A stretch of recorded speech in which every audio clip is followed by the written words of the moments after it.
señor decano del ilustre Colegio de Notarios de Lambayeque, distinguidos miembros de la mesa, distinguidos notarios, colegas, amigos, abogados.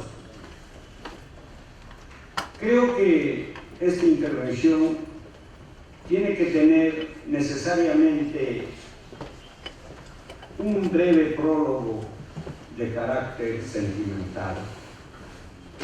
Y tiene que ser así, porque al volver una vez más a la hermosa y calurosa ciudad de Chiclayo, capital de la amistad, me encuentro con la misma acogida que siempre me ha dado.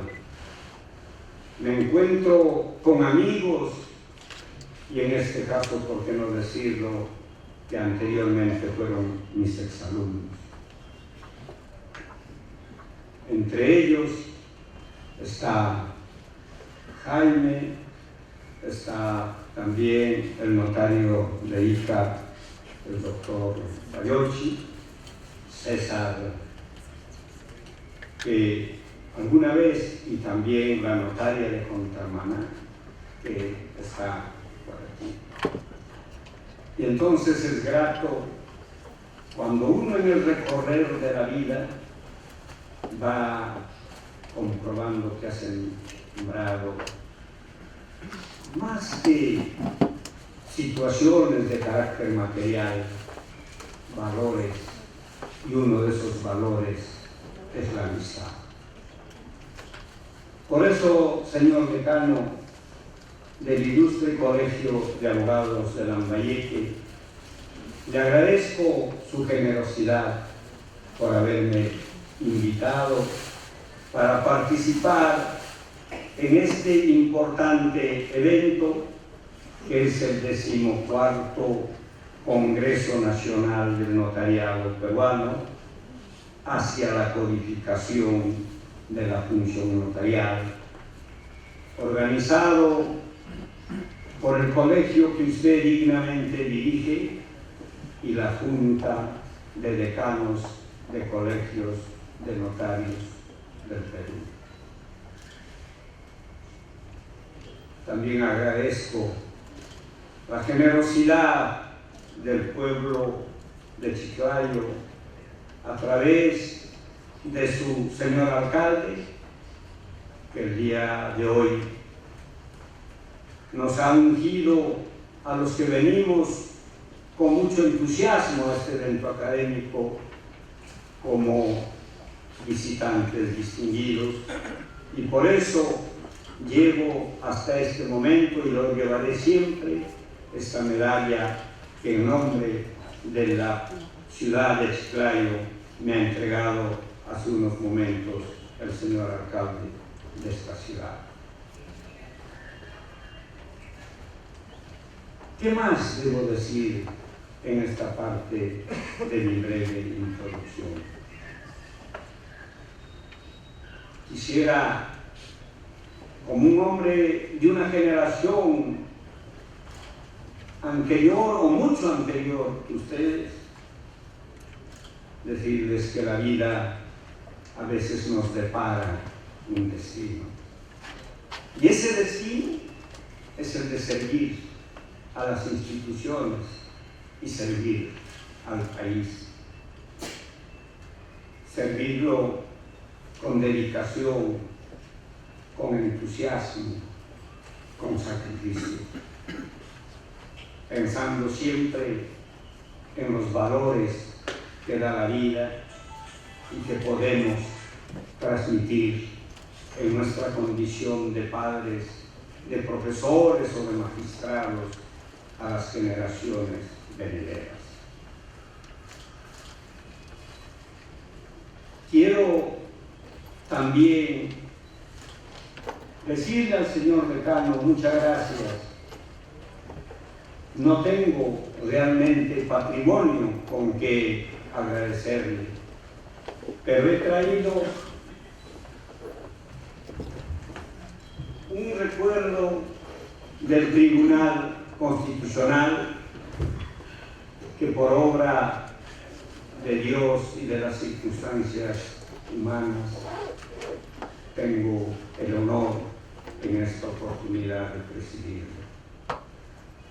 Señor decano, es un libro que publica el Tribunal Constitucional. Se llama La Justicia Constitucional y la Literatura del doctor José Calvo González. Igualmente está dentro de el boletín del Tribunal Constitucional como un recuerdo simbólico de mi paso por esta ciudad y queda en sus manos.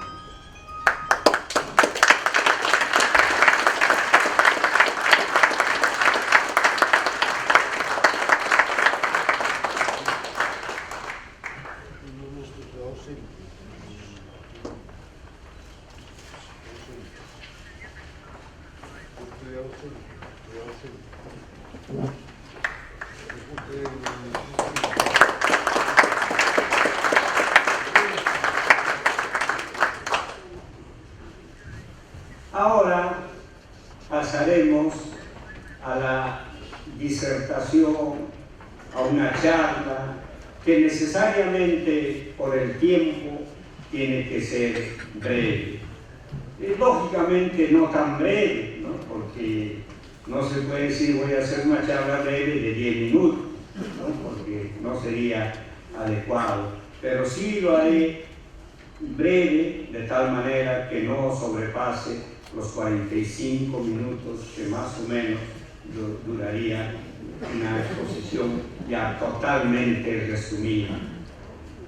Y lo voy a hacer en mi condición de docente universitario, en mi condición de dar una charla, y esta charla en la que yo voy a expresar algunos conceptos en nada comprometen mi actual función jurisdiccional de magistrado del Tribunal Constitucional. Porque una cosa es ser profesor y otra cosa es ser juzgador.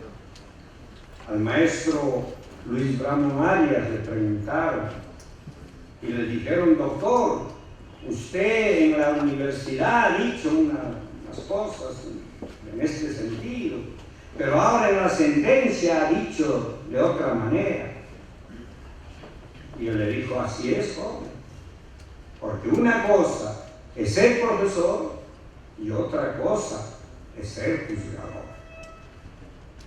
El profesor emite opiniones, da sus conceptos, transmite sus pocos conocimientos. El juzgador, en cambio, aplica la ley al hecho concreto para resolver una controversia o una incertidumbre jurídica. Lo voy a hacer también en forma totalmente didáctica para que tal vez se pueda comprender y no resulte, digamos, tediosa la exposición, porque a veces en las clases universitarias el profesor habla y habla, habla y habla, y el alumno duerme y duerme. Entonces eso no vamos a hacer. Eso vamos a hacer que todos podamos comprender el mensaje. La charla se titula La constitucionalización del derecho notarial a través de la jurisprudencia del Tribunal Constitucional. Como ven ustedes desde el nombre, la charla resulta un tanto extensa, pero vamos a tratar de resumirlo para que se pueda comprender y tener el concepto cabal de lo que queremos transmitir en esta oportunidad. La constitucionalización del derecho, comenzaremos por ahí.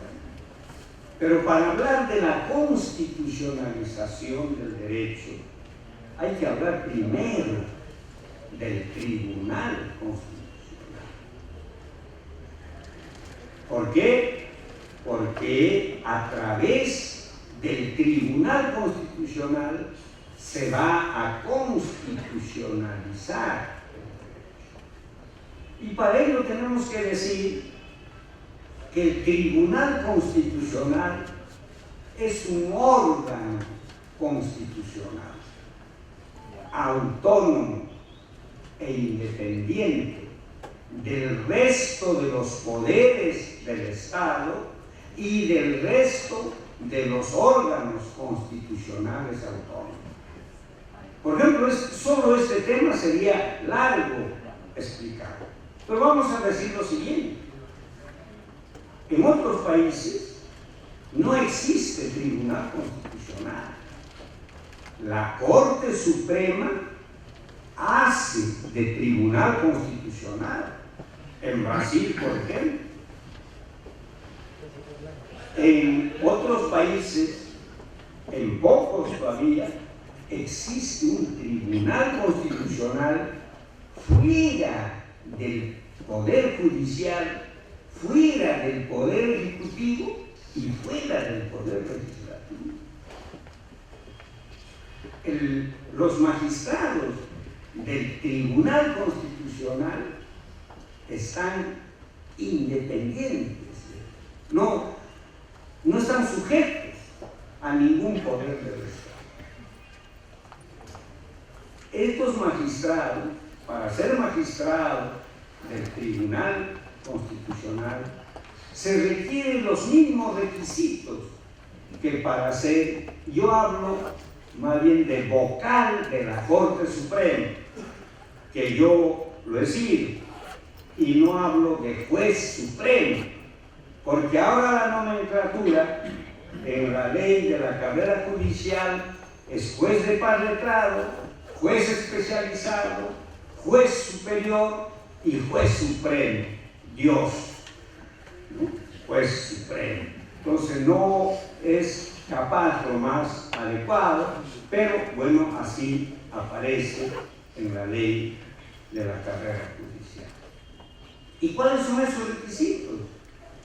Solo tener 45 años de edad y tener 15 años de abogado o de docente universitario.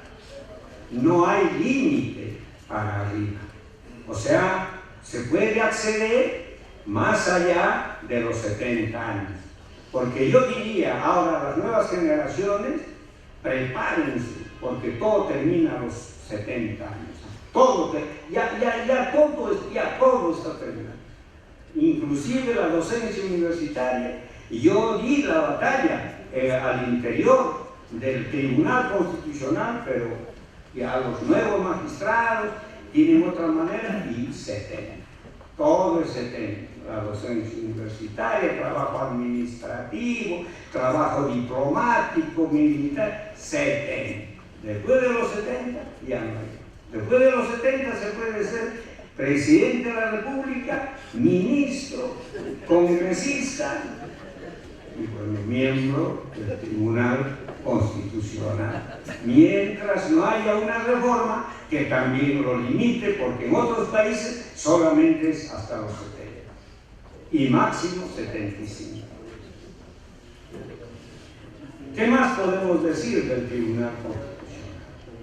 Está compuesto por 7 miembros, elegidos monopólicamente por el Congreso de la República. Nadie más elige sino el Congreso de la República, con una mayoría calificada de los 2/3 del número legal de congresistas. Es decir, si son 130, tiene que haber 87 congresistas para que haya esa mayoría calificada de los 2/3. Y es muy difícil elegir, pero no imposible, porque tienen que juntarse todos los grupos políticos para alcanzar 87 votos. Y por esa razón, en los últimos años no se pudo elegir, y uno de los magistrados se quedó prácticamente 2 periodos, o sea, se quedó 9 años y 9 meses, y si no nos elegían, se seguía quedando asado. Y esta elección, que es por el Congreso, hace que sea muy difícil por la mayoría calificada que se requiere. Pero como ustedes son jóvenes de las nuevas generaciones, pueden conseguir ese apoyo, seguramente, como el que les habla, que por esas cosas del destino, y lo comparto porque he sido profesor de algunos de ustedes, con el mayor entusiasmo, con el mejor cariño, con la mayor sinceridad.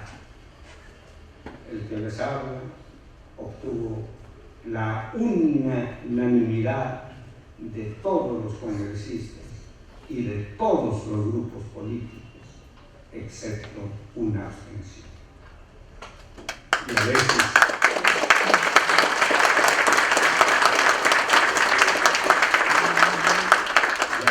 yo me preguntaba qué he hecho por el país para que todas las personas, todos los grupos. Me hubiera gustado que la señora ministra esté acá presente, quien también me apoyó, y todo su grupo político, por haber sido seguramente alumna mía en la Universidad de San Martín de Porres. ¿Qué más sobre el Tribunal Constitucional? Yo digo lo siguiente: acá hay jóvenes de las nuevas generaciones y los muy jóvenes. Si tienen estos requisitos, que son simples, ¿por qué no postular? ¿Por qué no los hombres del pueblo, los hombres estudiosos, los hombres sacrificados, los hombres honestos, los hombres que tienen valores y que piensan en el país, pueden ocupar estos cargos cuando uno va a ir a servir? Este es el Tribunal Constitucional, elegido por el Congreso por 5 años, no tiene suplentes ni conjueces, no hay reelección inmediata, solo que los jueces y fiscales no pueden postular si es que no renuncian un año antes, que es una limitación que le pone la propia Constitución.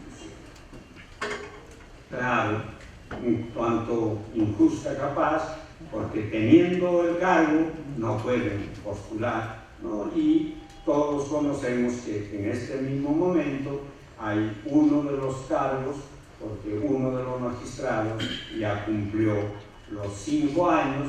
Lo que sucede es que la ley orgánica del Tribunal Constitucional dice que si el Congreso no elige a su reemplazante, este magistrado tiene que esperar hasta que el Congreso elija.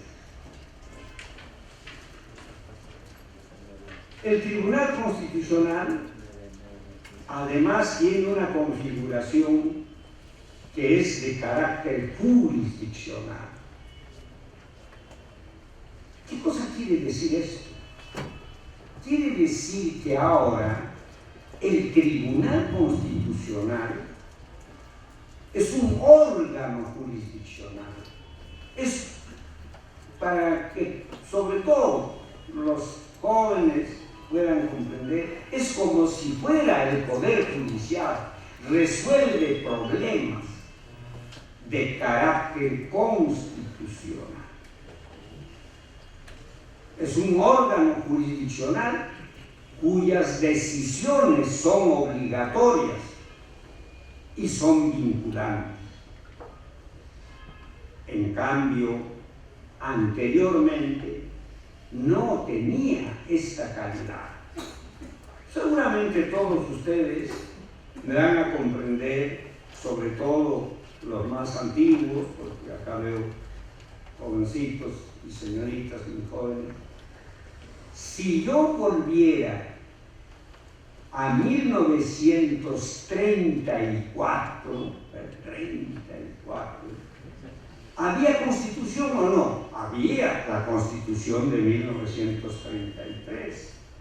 Y si esa constitución de 1933 en el año 1934 no se cumplía, ¿qué pasaba? No pasaba nada. ¿Por qué? Porque esa constitución no era un instrumento jurídico, sino un instrumento político, porque no había quien haga cumplir eso. ¿Quién hacía el control de la Constitución o de la constitucionalidad? El Parlamento, en fin, pero no había un órgano, si se quiere, como el Tribunal Constitucional, un tanto coercitivo. En 1936, del que habló el doctor Bazán, se promulga el Código Civil de 1930. Y allí, por primera vez, se pone un control difuso de la constitucionalidad. Es decir, que el juez ordinario, al ver que esta ley colisiona con la Constitución, no lo aplica. No lo aplica. ¿Por qué? Porque dice, esta ley colisiona con la Constitución y por tanto no lo aplica. Pero esa no aplicación es para ese caso concreto y no tiene efectos enormes, no es para todos. Pero los jueces, a partir de 1936, los jueces no aplicaban el control. En cambio, a partir de la Constitución de 1979, se crea el Tribunal de Garantías Constitucionales. Y a partir de 1993, el Tribunal de Constitucional, como órgano jurisdiccional que haga cumplir la Constitución. Y entonces rápidamente pasamos a la Constitución de 1993 y a las funciones del Tribunal Constitucional, es decir, funciones jurisdiccionales. En realidad, las funciones jurisdiccionales del Tribunal Constitucional son tres, básicamente. Primero, garantizar la supremacía de la Constitución. Todos, absolutamente todos, tenemos que hacer lo que dice la Constitución. La supremacía normativa de la Constitución. Todas las leyes, todos los reglamentos, todos los actos, tenemos que hacer lo que dice la Constitución. Todas las personas, el señor presidente de la República, los congresistas, los funcionarios, los rectores, los decanos, los notarios, los obreros, todos tenemos que hacer lo que dice la Constitución. es la norma suprema del ordenamiento jurídico. Primera gran función. Dentro de ese campo se ha dicho que no hay zona exenta de control constitucional. No hay, todos tenemos. No hay zona exenta de control constitucional. Segundo, garantizar la vigencia efectiva de los derechos constitucionales o derechos fundamentales. Unos dicen hay derechos constitucionales fundamentales y no fundamentales, y otros dicen no, solo hay derechos constitucionales, fundamentales. Bueno, ¿y cuáles son esos derechos? Nosotros tenemos prácticamente todos los derechos. Derecho a la vida, derecho a la identidad, derecho al trabajo, derecho a la herencia, derecho de contratar, derecho de huelga, derecho a la libertad de enseñanza, libertad, es decir, todo. ¿Cómo me habrán enseñado a mí hace más o menos 55, 56 años, que el profesor, que hasta ahora me recuerdo, si hubiera un avión que pasara por encima del Perú, diría, uy, acá hay un pueblo, hay un país feliz. ¿Por qué? Tiene todos los derechos. Todos los derechos. ¿Y cómo se llama ese país? Perú. Nosotros tenemos en el artículo 2 de la Constitución todos los derechos. Pero la Constitución en el artículo 3 además le agrega, si todos esos derechos no están en este artículo 2, también tienen. Si aparecen otros derechos, también tienen esos derechos. Y por eso, por jurisprudencia se ha creado, por ejemplo, el derecho al agua potable. Eso no hay en la Constitución, el derecho al agua potable.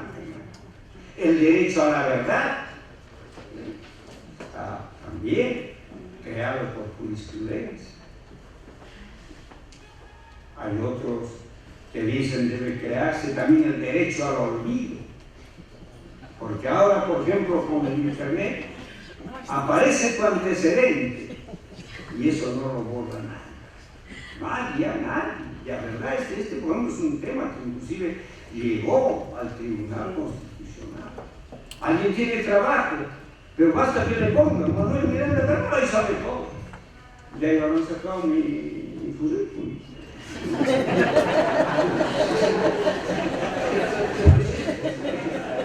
Entonces, si tú tienes un antecedente y después te absuelven, te digo, no, pero ya de eso me han absuelto, ya sobre eso se ha sobreseído, ya me han absuelto. No, pero tú tienes antecedentes.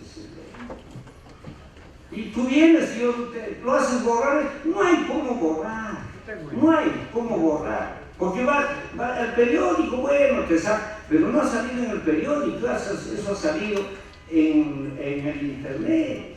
Entonces ya a este señor le han dicho, ha ido. Entonces le han dicho, no, internet está en Francia, ha ido a Francia. Y le han dicho, no, ¿sabe qué? Esto ya está en las nubes. Entonces no hay cómo borrar. Y finalmente ese señor se queda sin trabajo porque no le dan trabajo.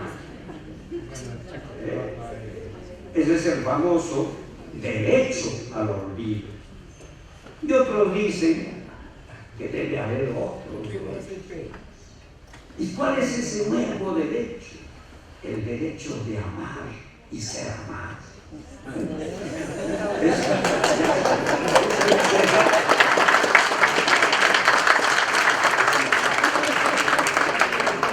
Muy bien. Entonces, el Tribunal Constitucional, como órgano constitucional, tiene, ya les dije, la supremacía de la Constitución y la vigencia efectiva de los derechos constitucionales. Y como nosotros tenemos todos estos derechos, se ha creado 4 procesos. Antes eran dos, habeas corpus y amparo. Pero la Constitución del 93 crea dos derechos más: habeas data y cumplimiento. Habeas corpus garantiza la libertad. La Constitución dice individual, pero es más bien la libertad personal, ¿no? Porque el individuo es una cosa un poco abstracta, y entonces los especialistas en derecho constitucional dicen, es mejor decir, la libertad personal, la libertad de locomoción, de moverme. Yo tengo el derecho de moverme, de ir, de salir del territorio, de entrar a una casa, entrar a una calle, etc., ¿no? Entonces, esa libertad personal y los derechos conexos. Hay algunos derechos conexos. Por ejemplo, le ponen una reja en una calle, entonces me están afectando. No mi derecho personal, no me han puesto en una cárcel, ¿no? Sino que no me permiten, pues, salir, entrar a mi casa. O también no dar, por ejemplo, pasaporte, porque yo tengo derecho a salir y no me dan un pasaporte. Yo tengo derecho a salir y entrar. Nosotros vivimos en una sociedad democrática. Y no me voy a extender más, porque solo hablar de habeas corpus sería largo. Proceso de amparo, que antes se llamaba acción de amparo, y en la propia Constitución dice acción de amparo, pero el Código Procesal Constitucional dice proceso de amparo. Muy bien. Proceso de amparo que garantiza todos los otros derechos. Todos los otros derechos. Derecho al trabajo, derecho a la igualdad, derecho a la no discriminación, derecho a la herencia, derecho de contratar. Luego se ha creado un nuevo proceso de habeas data. Yo tengo derecho a que se me informe sobre determinados datos. Por ejemplo, a la OMPE, señor, informe sobre mi récord laboral, y no quiere hacerlo, entonces interpongo una acción de habeas data. A un banco, deme mi reporte de mis deudas, cuánto he pagado, no quiere hacerlo, interpongo una acción de habeas data. O sea, el derecho a la información pública. Cualquiera de ustedes puede ir a la municipalidad de Puquio, de la provincia de Lucanas, donde aparece mi fecha de nacimiento, y dice, señor, quiero saber cuándo ha nacido este señor. Pero usted es familia, nada tiene que ver, señor, yo estoy pagando y denme usted. Y ahí va a salir 18 de abril de 1939. Bueno, entonces, ¿cómo ven ustedes? Hay esa situación. Y también impedir los datos de carácter íntimo, de la vida, de la intimidad individual o familiar. Cada uno de nosotros tenemos el derecho a la intimidad. El propio poeta César Vallejo decía, está bien que yo esté preso, pero yo tengo derecho a mi intimidad. ¿Por qué el gendarme, por qué el policía va a mirar, ¿no?, lo que estoy haciendo dentro de la cárcel? Por eso el bate peruano de carácter mundial dijo, el gendarme no me deja vivir mi vida. Yo tengo derecho a vivir mi vida. Puedo ser lo que sea, puedo tener los cargos más importantes, pero tengo un espacio de mi intimidad. Y ese derecho a la intimidad está garantizado por esta acción.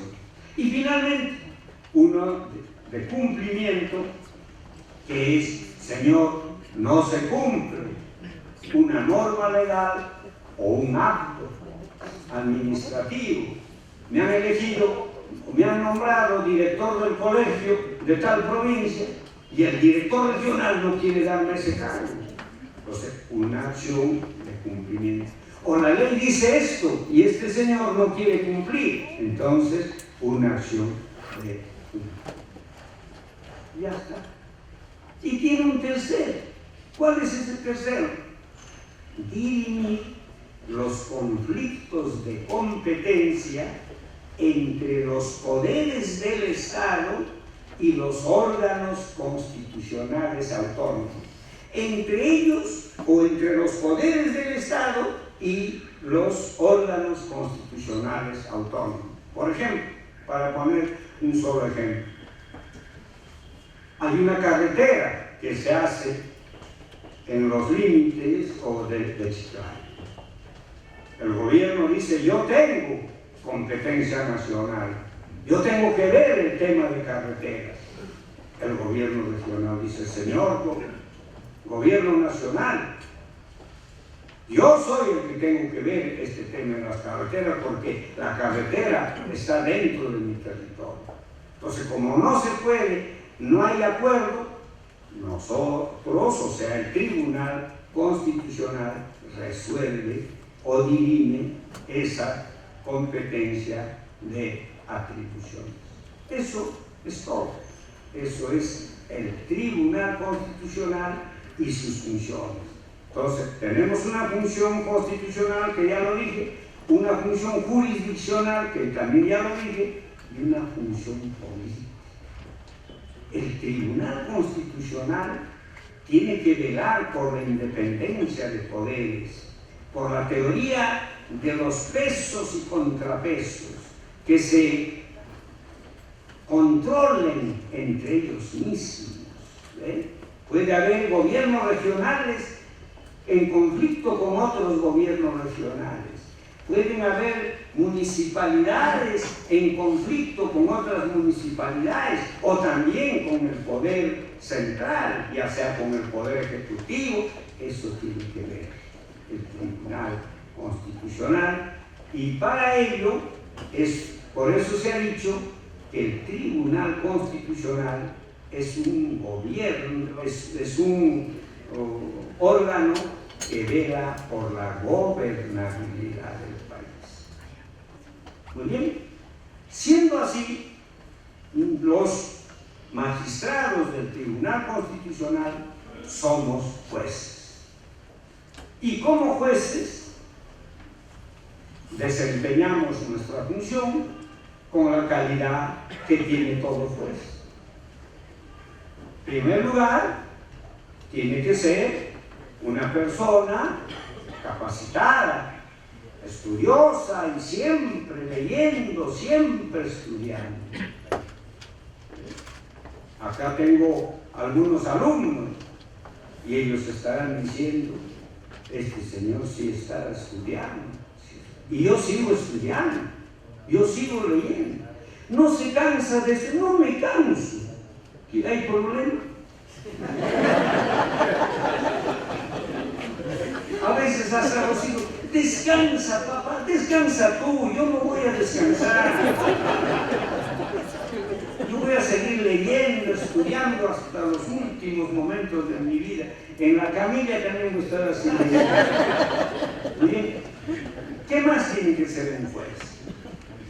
Tiene que ser un hombre imparcial, tiene que ser un hombre idóneo, un hombre probo, tiene que ser un hombre autónomo, tiene que ser un hombre independiente y tiene que ser un hombre honesto. Esto de la honestidad me recuerda a mi maestro Mario Alzamora Valdés, cuando él decía vamos a tratar del juez, pero previamente vamos a hacer una referencia. Parecía en ese hermoso libro Derecho Procesal Civil, decía que en una determinada isla, no sé si de la India, había unos trabajadores que laboraban en una mina de diamantes. Y que estos trabajadores que laboraban en una mina de diamantes veían pasar por sus manos millones y millones de riquezas, porque trabajaban con diamantes. Claro, por sus manos pasaban millones de riquezas.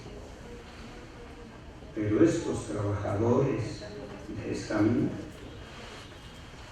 pese a que por sus manos pasaban millones y millones de riqueza y que bastaría una pequeñísima gema que se incrustara en la uña y podían ser con eso multimillonarios, ellos eran tan honestos que al ver pasar en el día millones y millones de riqueza por sus manos, en la noche compartían con su familia el pan duro de la pobreza.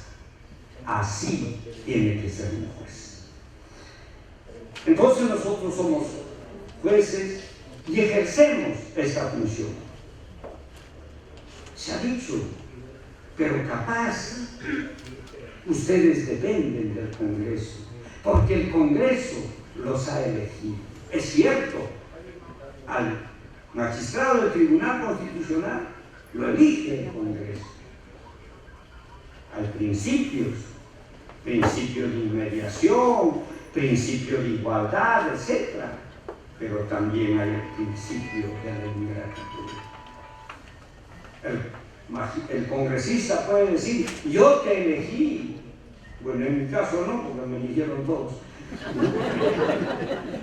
Yo te elegí. Y el magistrado puede decirle, sí, tú me elegiste. Entonces tienes que, no, te voy a servir. Ah, eres ingrato. Sí, soy ingrato. Soy ingrato porque tú me elegiste en el cumplimiento de tu función, pero no para estar sometido a lo que tú me puedes.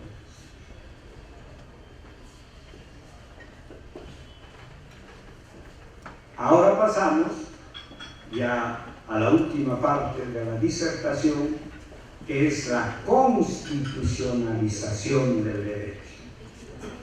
¿Qué cosa quiere decir eso?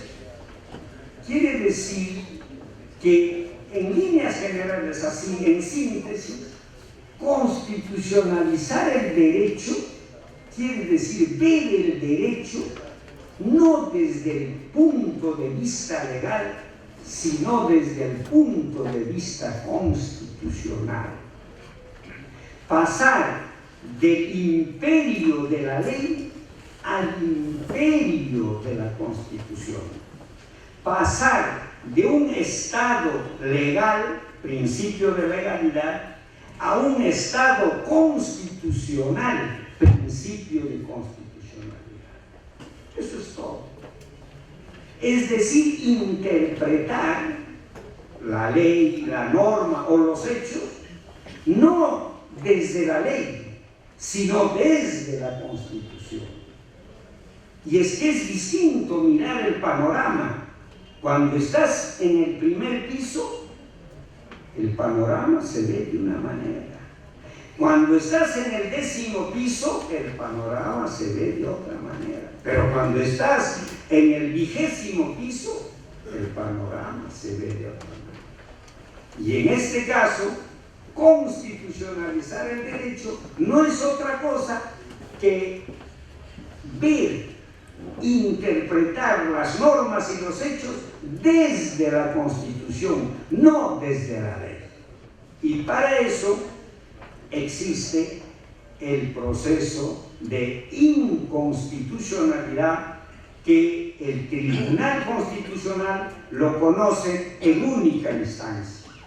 La inconstitucionalidad entra al Tribunal Constitucional directo y sale del Tribunal Constitucional, entra y sale en el Tribunal Constitucional.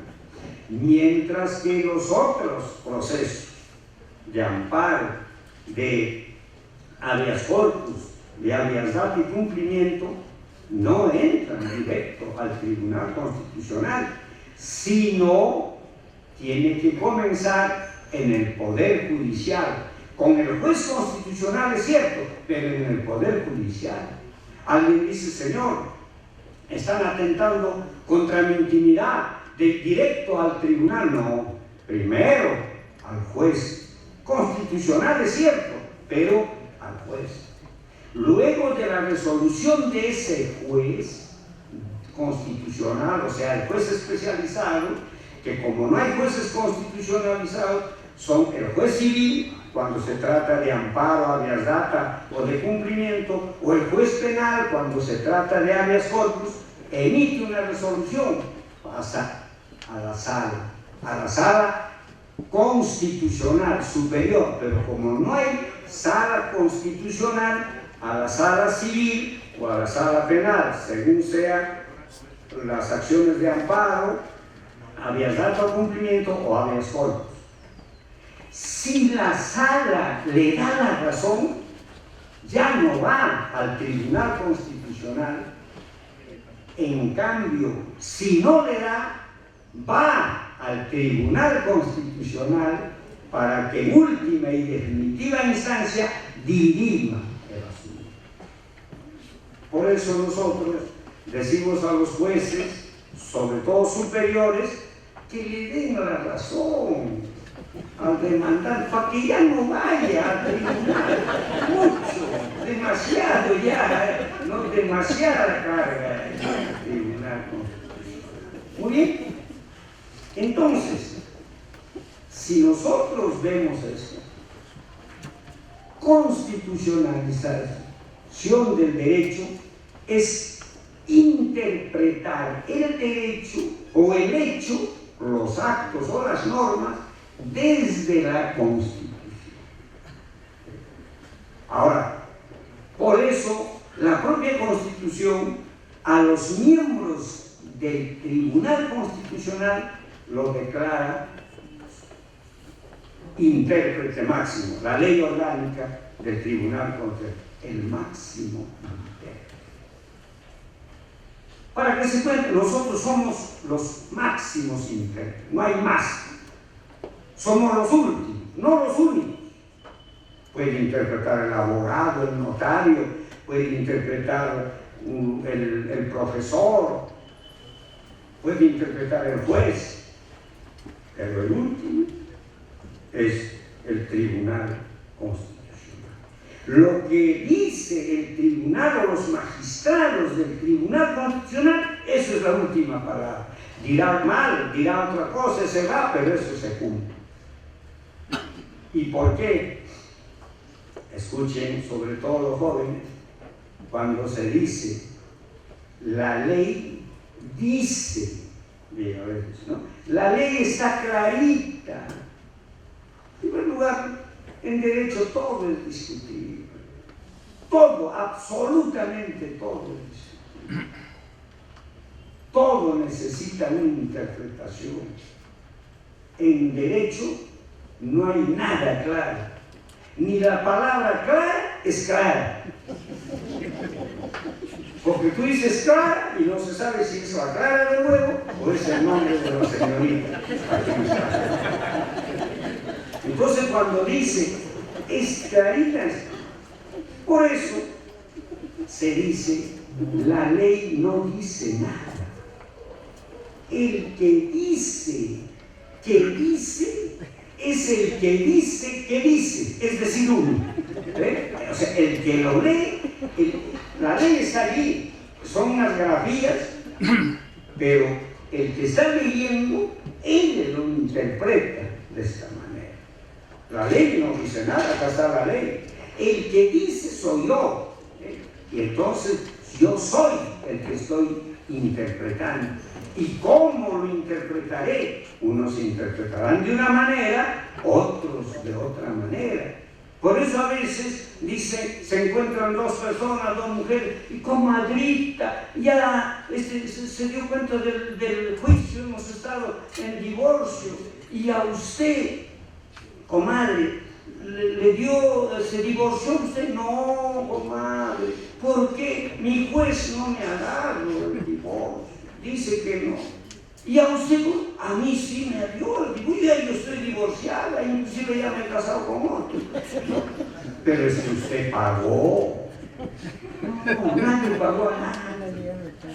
Lo que pasa es que se hizo una distinta interpretación. Y por eso en este caso, el Tribunal Constitucional se convierte en el supremo intérprete. No vamos a decir infalible, pero es eso lo que se cumple. Se puede constitucionalizar entonces el derecho penal. Solamente pongo un ejemplo, que por ejemplo, esta ley, ¿no? Digo, es un ejemplo, ¿no? Porque todo ahora se graba. Hay que tener mucho cuidado, todo es grave, ¿sí? Estoy dictando una charla en el colegio de notarios, ¿no? Por el Randayé, por un caso. Se puede decir lo siguiente: esta ley de la flagrancia por una violencia de una persona, por ejemplo, ¿no? 8 años, es ley, pero eso puede ir a una interpretación de tipo constitucional en donde se aplica el principio de proporcionalidad. O el caso, digamos, de situaciones que se presentan y donde uno tiene que aplicar determinados principios. Siendo así, solamente 2 ejemplos de 2 casos civiles y luego 2 casos que es el final del notariado. En el caso civil, miren ustedes, la interpretación legal. Va una señorita a un club y le dice: señorita, usted no puede entrar al club. ¿Pero por qué no puede entrar? Si mi papá es el socio de este club. Señorita, el señor no es su papá. ¿Cómo que no va a ser? No, señorita, usted se apellida Rodríguez y el señor es Pérez. Pero señor, él es mi papá. Señorita, no es su papá. Le voy a decir de frente y rápido para que no se canse el auditorio, ¿no? Usted no es su hija, usted es su hijastra.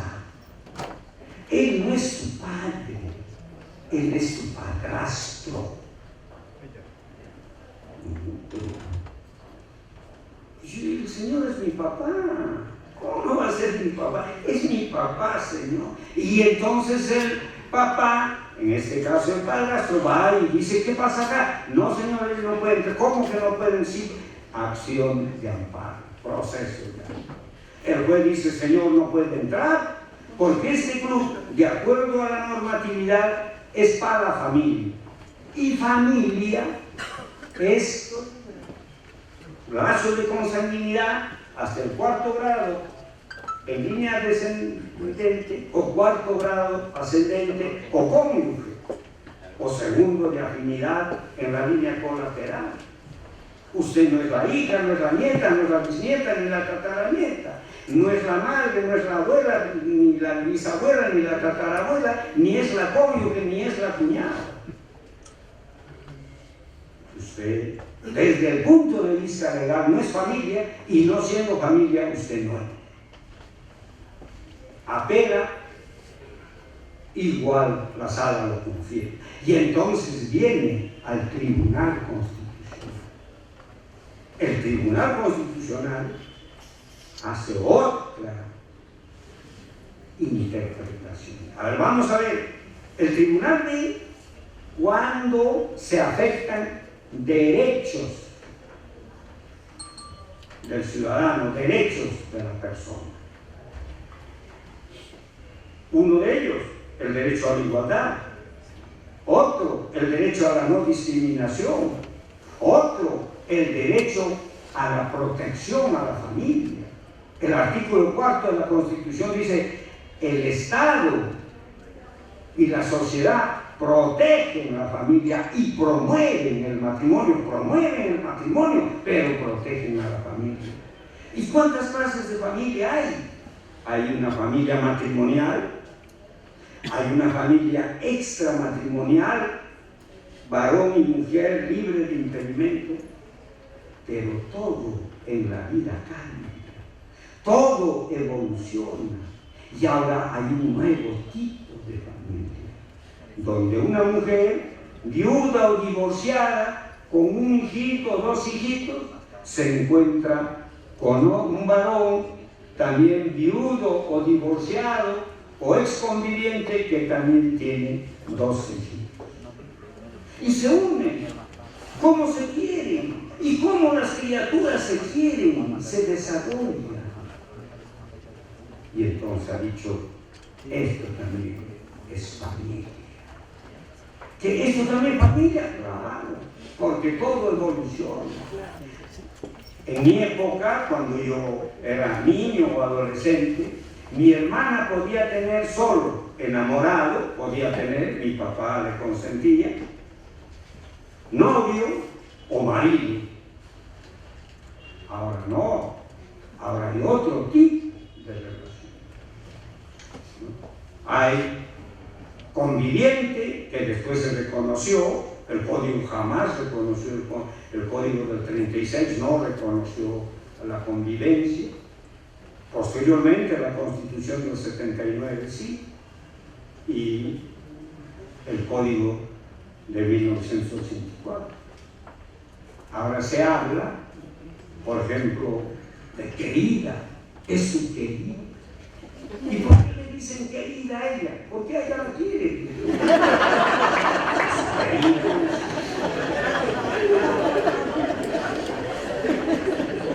Otros,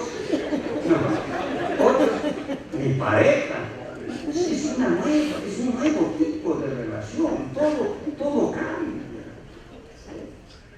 Y todo está cambiando en el mundo. Y entonces ahora hay este nuevo tipo de familia. Se une. Oye, ¿qué tal? Me he casado hace 2 años. Ah, qué bien. ¿Y cuántos hijos tiene? 8. ¿Cómo 8? Si estás casado hace 2 años. No, es que 4 es de mi mujer y 4 son míos. Y se han unido y viven. Y la Constitución dice: no, un momentito, este es otro tipo de familia. ¿Cómo se llama este tipo de familia? Se llama familia ensamblada, familia reconstituida, familia reconstruida, y así como hablan de hijastra, madrastra, esta es familiastra. Es una familia. El otro, eso si es que no se cansan, pues si se cansan, me pagan.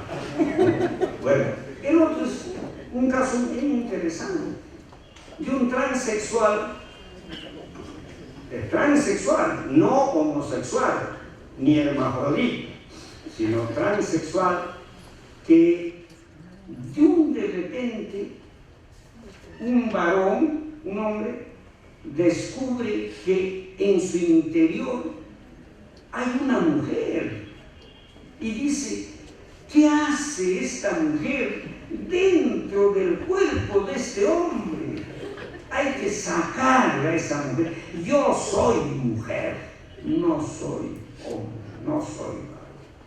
Y se va a Europa y le hacen una operación. Así había sido ahora, le hacen una operación, se llama peneoplastía. Le extraen los órganos masculinos y le adaptan una vagina. Y viene con un certificado ya de Europa donde dice: sí, se le ha aplicado, se le ha hecho una operación y se le ha adecuado una bonita vagina. Y viene con su bonita vagina y le dice: señor, yo no me llamo, bueno, no sé qué, capaz, no no vaya a ser yo. En vez de Mario, señor, yo no me llamo Mario, me llamo María. Entonces, la reina dice, no, eso es cuestión de juez, yo nada tengo que ver. Se va donde el juez y le dice, ¿qué cosa quieres? No, es que yo no quiero llamarme Mario, quiero llamarme María. Llámate como quieras, pues qué problema hay. El nombre es un atributo externo, ¿no? Puedes llamarte Firpo, puedes llamarte Cocodrilo, lo que sea. Cada uno, eso nada tiene que ver con la afiliación, y le ponen María. Pero en su DNI, María, ¿qué vio? Sí, sexo masculino. No, pues yo, ¿qué hago con esto? No me sirve. Yo soy femenino, tiene que decir femenino acá. Y se va nuevamente a la reunión. Mira, le dice, no he podido cambiar de nombre, te voy a cambiar de sexo. Se va al Poder Judicial, el juez constitucional le dice, no. Mira, confórmate con que ya te he cambiado de nombre. Pero ¿qué puede ocurrir? ¿Qué ocurrió la vez pasada? Que le cambiaron de nombre, pero él seguía siendo varón, pero le habían puesto el nombre María. Entonces, pero esta mujer o esta persona tuvo relaciones sexuales y quedó embarazada y se fue a la municipalidad, y en la municipalidad dijo, bueno, vino, ¿quién vino? María, pero no, sexo masculino, entonces de nada servía. Muy bien. La sala superior también no hay cambios. El sexo es inmutable, el sexo es eterno, el sexo es biológico. Naciste mujer, mueres mujer. Naciste hombre, mueres un y como no le dio la razón, vino al Tribunal Constitucional. En el Tribunal Constitucional se ve qué derechos se afectaron. Se ha afectado el derecho a la identidad. ¿Qué identidad? Identidad sexual. Y unos magistrados dijeron efectivamente, esta persona no puede cambiarse de sexo, porque el sexo es biológico, el sexo es inmutable, el sexo no se puede cambiar. Pero otros magistrados dijeron, sí se puede cambiar. Ahora ya el sexo no es biológico, es también psicológico, también puede cambiarse. Si esta persona tiene una identidad tal que se identifica con ese sexo, ¿por qué el Estado, por qué la sociedad le va a negar ese derecho? Didácticamente digo, empatar, pero uno de los magistrados votó para que se quede hombre. De tal manera que el Tribunal Constitucional hasta este momento no ha hecho pasar todavía a una mujer, a un varón a mujer, o de una mujer a un varón. Pero el Poder Judicial sí. El Poder Judicial le dio la razón en primera instancia, o sea, en primer grado, y aunque no dé la razón, la Sala Superior, lo que manda es la Sala Superior. Si le da la razón, ya no va al Tribunal Constitucional. Entonces le dio la razón, y este quedó mujer. Ya. Moraleja, por ahora, si quieres cambiar de sexo, anda al Poder Judicial. No vayas todavía al Tribunal Constitucional. ¿Cómo se va a presentar seguramente esos casos? ¿Cómo votaremos? Yo soy parte del tribunal y no sé, por eso no puedo adelantar opinión alguna. Y ahora sí, para terminar, algunos casos ya del notariado. La constitucionalización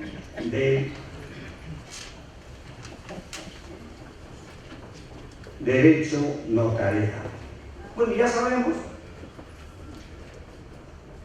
cuál es la interpretación que le vamos a dar y lo que ha sucedido en esta parte de la constitucionalización del derecho notarial. Hay muy poco.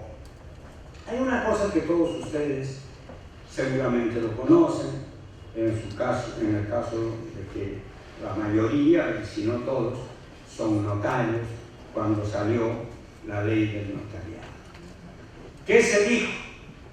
El notario queda solo hasta los 75 años. Eso fue, digamos, un proceso de inconstitucionalidad que solo lo pueden promover el presidente de la República, el fiscal de la Nación, el defensor del pueblo, 5.000 ciudadanos, luego los gobiernos regionales con acuerdo de su consejo regional y los colegios profesionales en materia de su especialidad.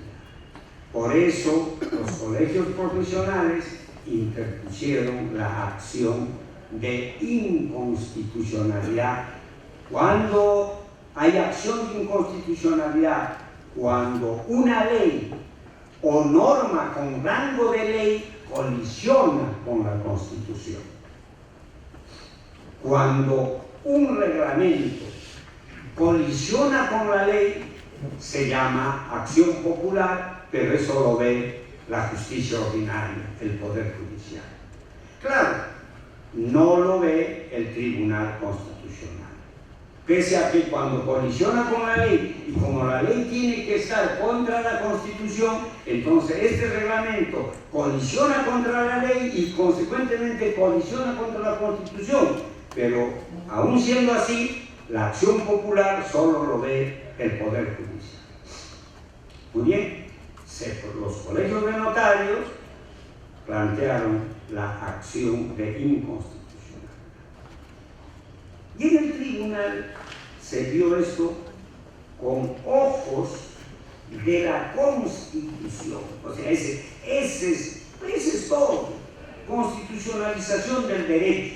Se puede constitucionalizar todos los derechos: penal, procesal, notarial, tributario, administrativo, todos los derechos.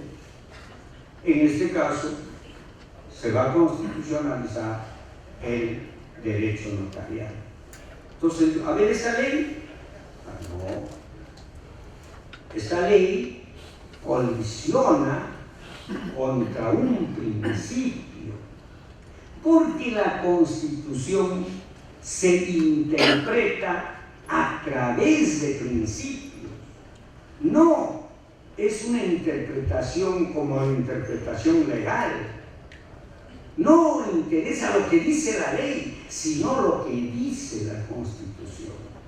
El juez basa sus decisiones en lo que dice la ley, pero más en lo que dice la Constitución. Y la Constitución se interpreta sobre principios. Principios de igualdad, principio de proporcionalidad, principio de ponderación, principio de tutela jurisdiccional, principio de defensa. Hay muchos principios. Entonces, se hace una interpretación y dice, a ver, acá no se puede decir que un notario cesa a los 75.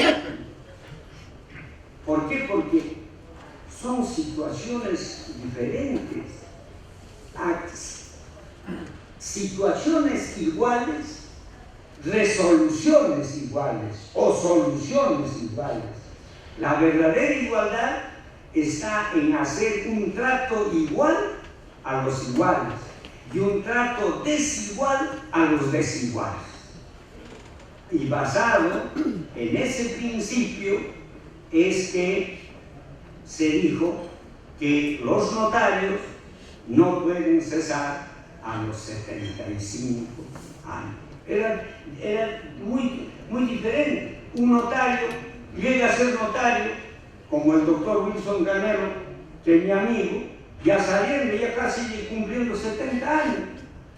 Y otros han sido en cambio notarios desde los 25 o 30 años. Entonces, son situaciones iguales. Entonces, el test de la igualdad no sobrepasó.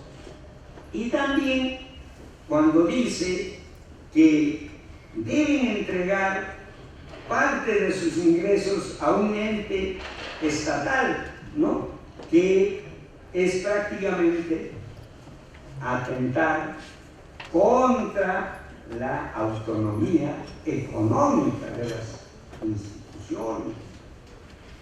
La Constitución garantiza la autonomía de determinadas instituciones, entre ellos el Colegio de Notarios. Y también esta última parte que se refiere a que el notario tenía que tener un sueldo, tenía que tener una remuneración que no superara al empleado que más ganaba. Y si el empleado que más ganaba, por poner solamente un ejemplo, de 2.000 soles, el notario no podía percibir más de 4.000 soles.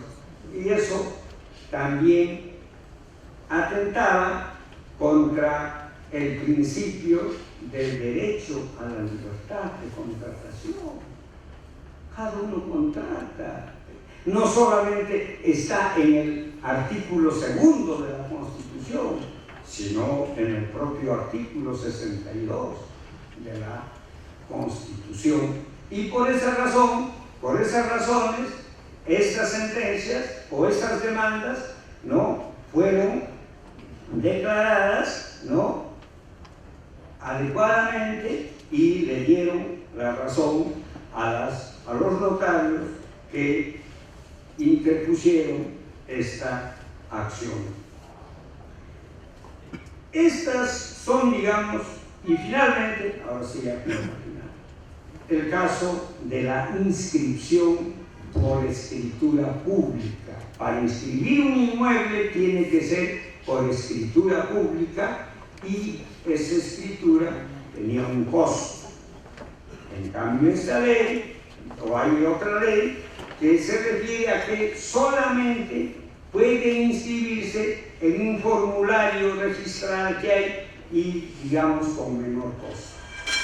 Esto, por ejemplo, el Tribunal Constitucional sí lo ha declarado constitucional. Mientras a los otros casos el Tribunal ha declarado que en esos casos es inconstitucional, en este caso ha declarado que es constitucional. Claro que, como hay muchos notarios acá, yo he conversado ya con algunos de ellos y me han dicho que esta figura casi no ha surtido sus efectos porque las personas quieren tener mayor seguridad con una escritura pública y por tanto tienen que ir necesariamente donde el notario. Eso he querido expresar a todos ustedes y muchas gracias por la atención que me han prestado.